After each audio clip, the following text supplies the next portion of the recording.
नाशिकच्या अतिप्राचीन ग्रामदैवत श्री कालिका देवी मंदिर परिसरात 3 ऑक्टोबरपासून नवरात्रोत्सवाला प्रारंभ होत आहे। यंदा देखील कोजागिरी पौर्णिमेपर्यंत यात्रा उत्सव होणार असल्याची माहिती संस्थान श्री कालिका देवी मंदिर ट्रस्टचे अध्यक्ष अण्णा पाटील यांनी दिली आहे। नाशिकचे अतिप्राचीन ग्रामदैवत श्री कालिका देवी मंदिरात होणाऱ्या यात्रोत्सव आणि नवरात्र उत्सव नियोजन आणि समन्वयक बैठकीचे आयोजन करण्यात आले होते।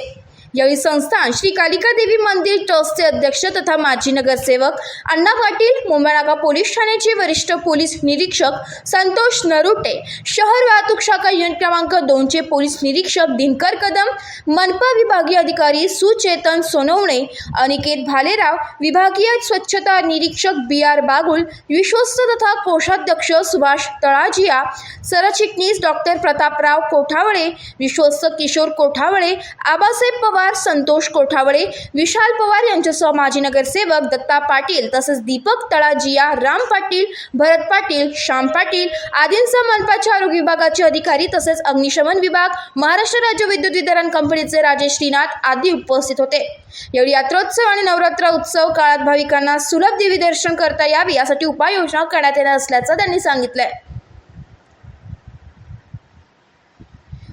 AB न्यूजसाठी प्रतिनिधी गणेश सदाफुले, नाशिक।